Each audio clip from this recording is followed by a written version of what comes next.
Hi, welcome to the Israel First television program from our studios in Jerusalem. Great to have you with us. Thank you so much for joining us today for a special report on the news in Israel. We're going to give you the up-to-date news as to what's happening behind the scenes. A lot of you have been following the war in Gaza, but we're going to give you a bit of what's happening behind that.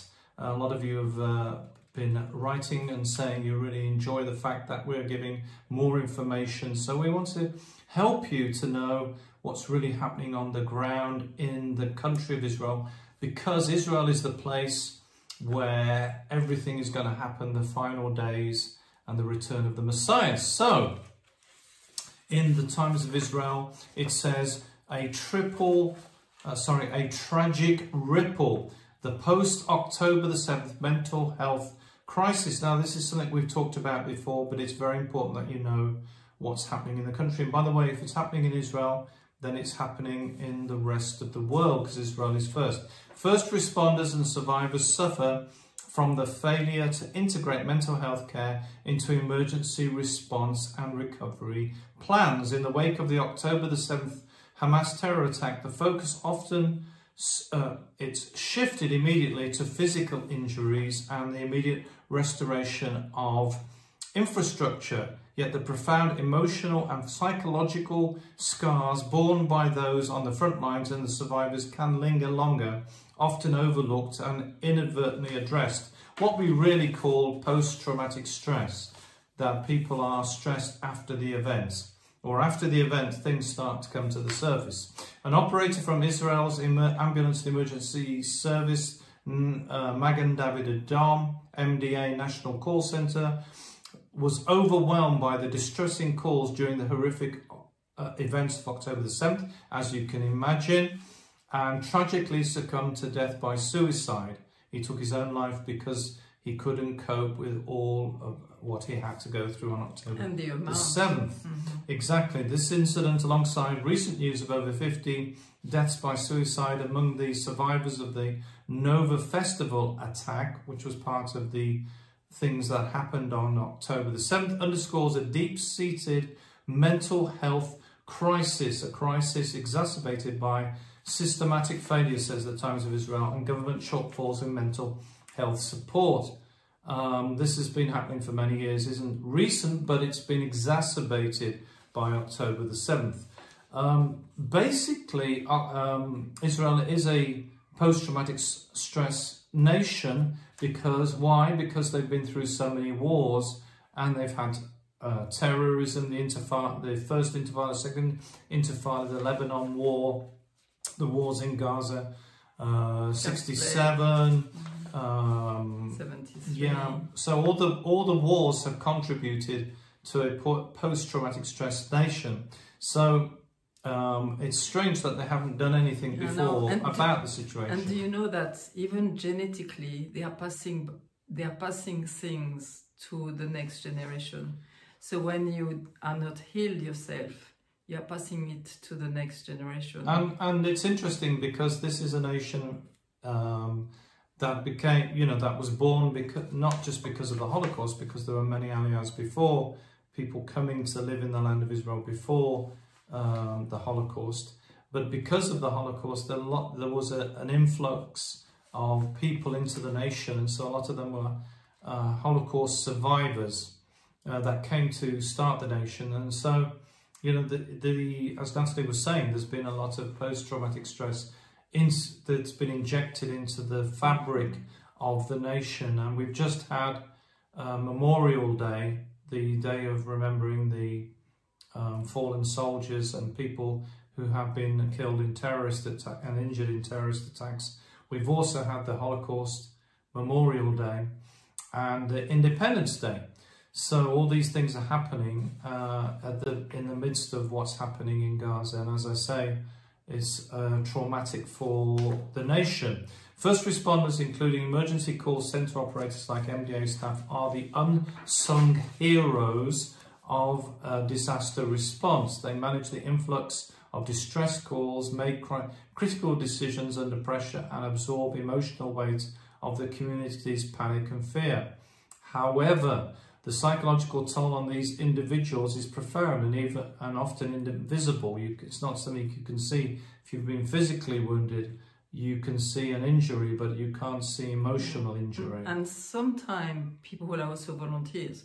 So it's not just, they are not just with MADA, Magen David Adom, but they are also having their job. So sometimes they don't even have the time to swallow or to go through all the what's happening. And so life is carry on, and they are like burden, they have burden and stress, and your body doesn't cope after a while. Right, and basically the Times of Israel is saying that the system isn't coping, isn't able to cope with what's happening and with all the trauma and post-traumatic stress.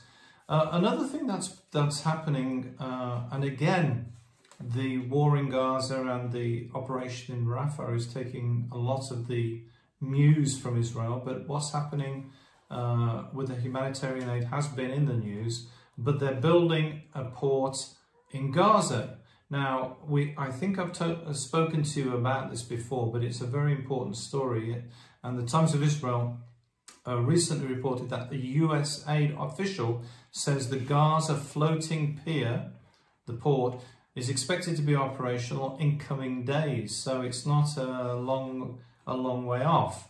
And the question is, as I mentioned before, why is there a rush to have a Gaza seaport when Israel has always opposed this? There's been the blockade.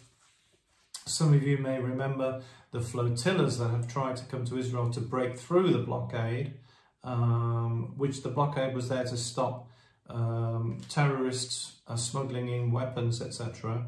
And you know, there's a cost to this pier. It's not being done for free. It's $320 million. After 17 years of Israel refusing to build a port in Israel, suddenly it's all happening quickly in a matter of days. The US Army floating pier off Gaza is expected to be operational in the coming days, says Dan Deekhouse, responsible director for US aid. In a briefing, he said the port was built in the Ashdod port, where it remains, and is waiting for deliveries of the aid from Cyprus. And you know, a lot of people are asking, well, are there any hidden objectives to this port? Is it just for aid? The alleged plan is that aid will be loaded into commercial ships in Cyprus, which is not far from Israel, and then onto the floating platform. The pallets will be loaded onto trucks, which will be loaded onto smaller ships, and then they will travel to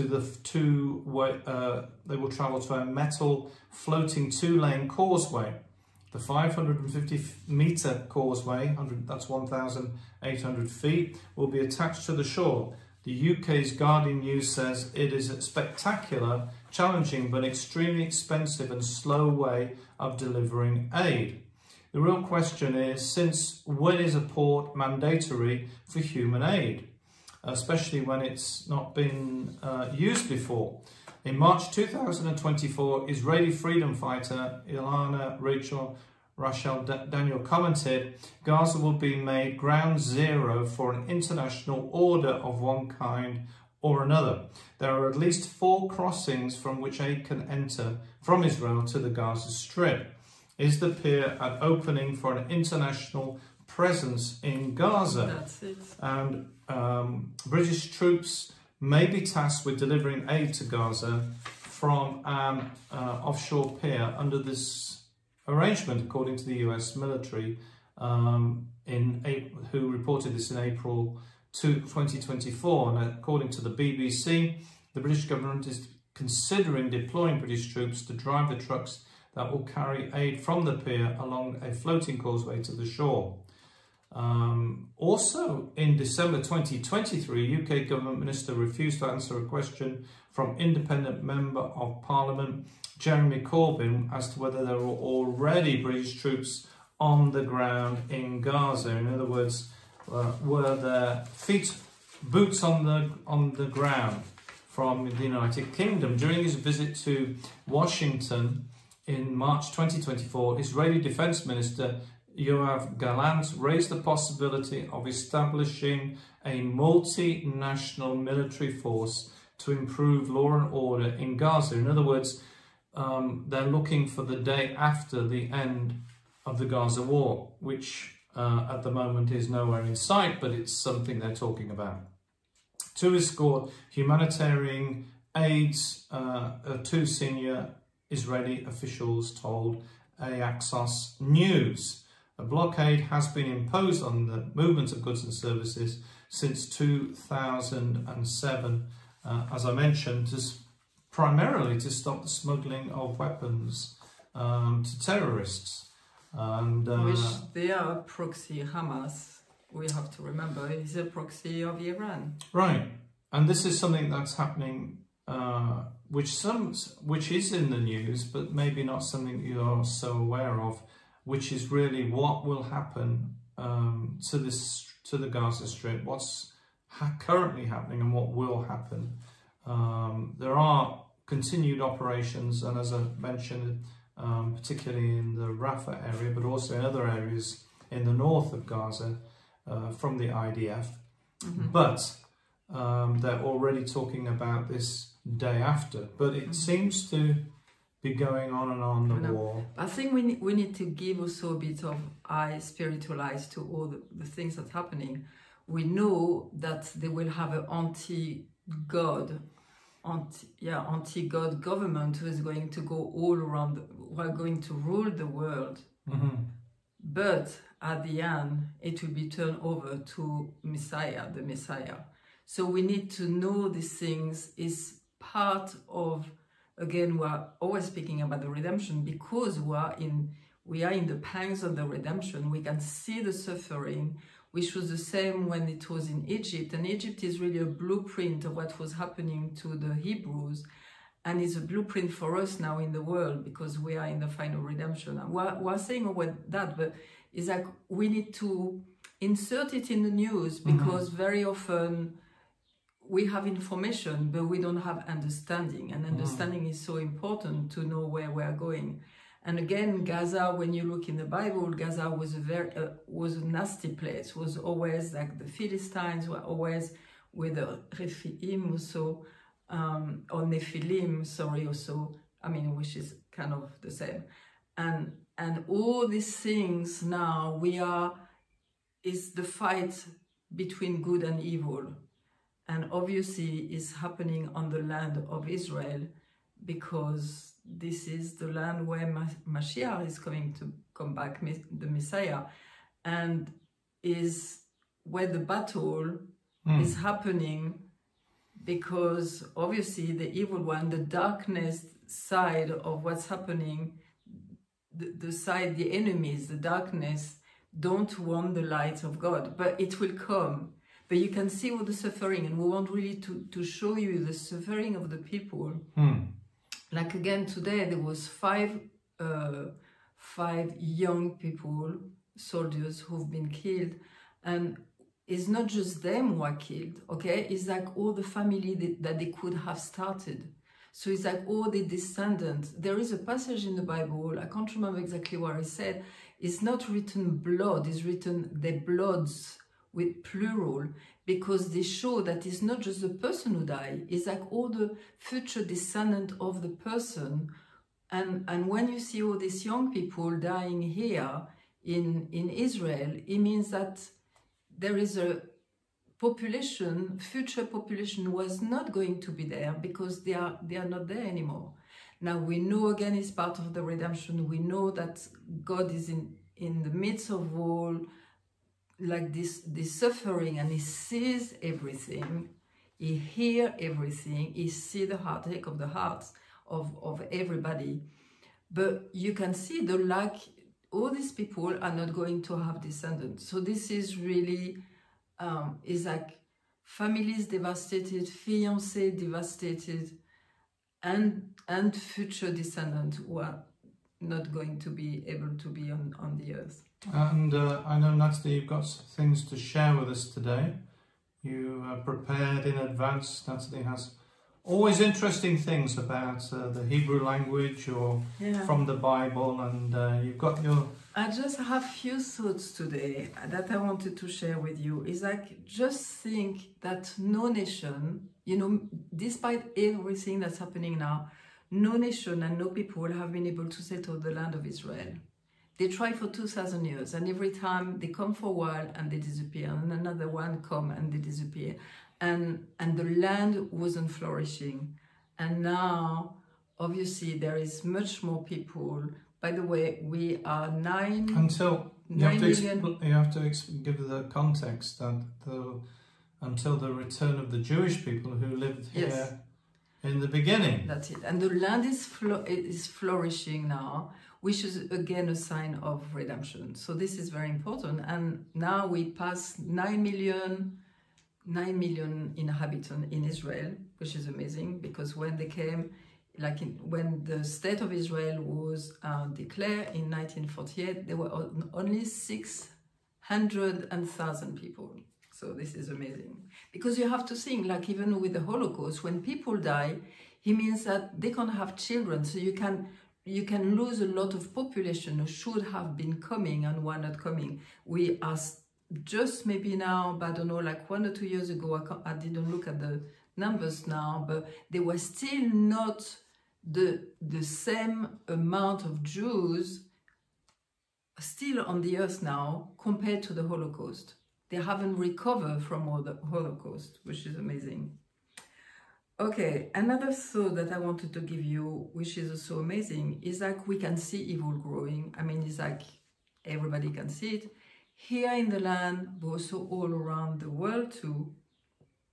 And because of that, God is going to show his might, which is again the blueprint of Egypt. It's like, for the Hebrews, it was like, where is God? He's not answering our cries. And suddenly it was the time.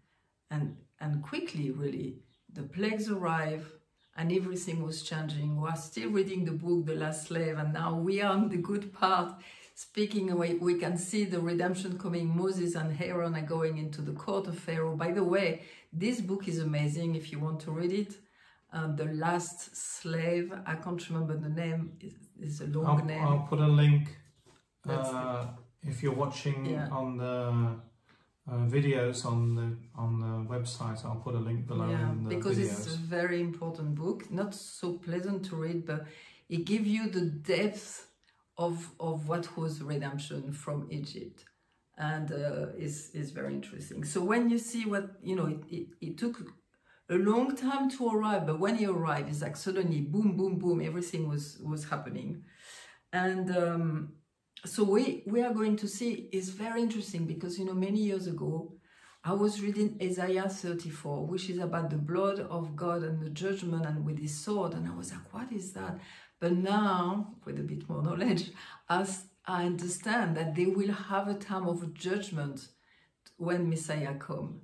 And so we will see his might, and wickedness will be gone and done. And all the godless people who don't want to be with God will be done with also. And this is very important to know. Another thought for you to think. For the flood, during the flood, Mabul in Hebrew, a name to remember, Mabul, the flood, is like, you can imagine when we have flood, like a river is flooding, is a lot of power. You can see the water. You think it was not a country, it was not a region, it was the whole world. And God was showing his might. Again, why was it like that? Because wickedness, and funny enough, the name in Hebrew in the Bible is Hamas, which is amazing. Violence, robbery, is all these names together. And God said, now that's it, this is enough. It's like, there is no return. You are going into auto-destruction.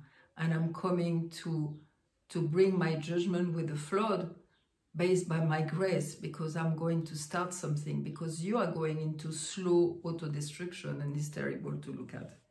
So this was one of the things, again, to see the might of God. We are going to see the might of God. Again, in Egypt, because sometimes we read the story, but we don't see like the power and the reality of all the power. When you see, I mean, one of the plague was like also the blood. And the blood was, it was all the Nile, but it wasn't just the Nile, it was all the water in Egypt was turning into red, into blood, with the stench of the blood, okay? And so it was like terrible, but the Hebrew people could drink water, but all the Egyptian, it was blood. Now you need to know, and we've learned in this book, is like Pharaoh had a disease, which was kind of leprosy, and he was taking the blood of Jewish people, of Jewish kids. He was bathing himself in Jewish blood every day, morning and evening. So for that, he was killing children. So you can imagine, I mean, it's just like, it's just horrible. And we can see even now there is like abortion, okay, is spilling the blood of children. And God is saying measure for measure. He will, God is gracious. And when we ask him forgiveness, he's an amazing God and he forgives us. But there is measure for the things that are happening. And we are going to see his might and to see his judgment. So we, every one of us, we have to put ourselves, we have to look how we live. And we need to have close, we have to repent of the thing that we have done, even if it's in the past long time. We have like to clean our plates, because when he's going to come, it will be a frightened time. It will be amazing when we are ready, but we need to be ready. We need to prepare ourselves, okay? So again, the same when you see, again, even like the plague of the locust, it was all over Egypt. It wasn't just in an area, it was all over Egypt. And suddenly when God said it's enough, now the locust goes. I mean, you could see again his might. We saw his might also when there was so many missiles, more than 300, sent from Iran here. And there was only one child, unfortunately, who was 10, who was, I think in the end she died of the shrapnels of one of the missiles who was sent, or shrapnels of one of the missiles would just, you know, intercept another missile. But one, it was like, and it was like big missiles, okay? There was different type, but it was not just little things. Okay, and another story, and after I give back the speech to Martin. One other thing that we need to know about anti-Semitism, which is rising all around the world. This is also a tool in God's hands for the Jewish people to know, hey, do you remember, you are attached to me, and I want you to be attached to me. Don't forget. Because so many are just like forgetting about God. They don't want to be Jewish really, or they are Jewish, but they are forgetting the commandments of God, you know, different level, which was at the same time during the Holocaust, the German people were the one who were the most, how do you say, in the country.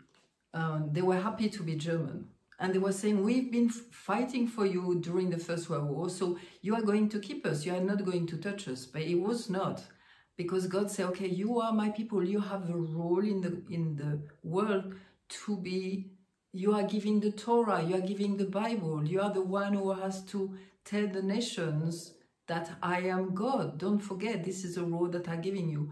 So when there is anti-Semitism, in a way, it's like God is fighting,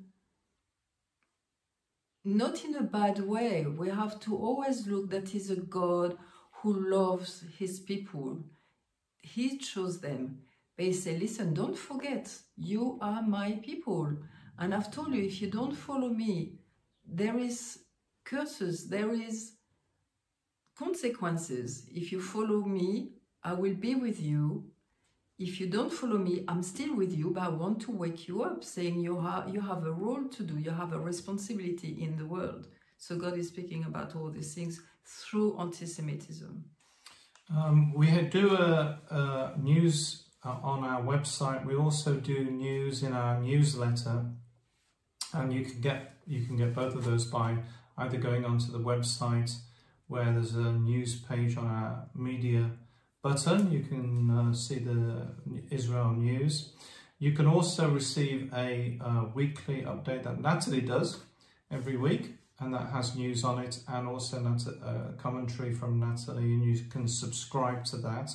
Also, thank you to everybody who supports the program. We really appreciate that. It's only because of your support that we're able to come to you today from our studios in Jerusalem and bring you this news that you would not normally get hold of.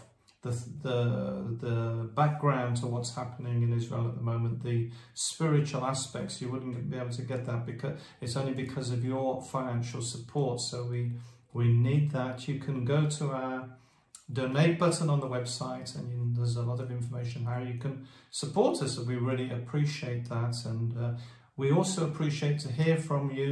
Thank you so much for those who write to us and tell us that they appreciate the program. You can contact us. There's a contact information on the website as well. Well, it's been great to be with you. Nathalie and I have really enjoyed having your company today. And remember, we're the program that looks at the land, the people, and the language.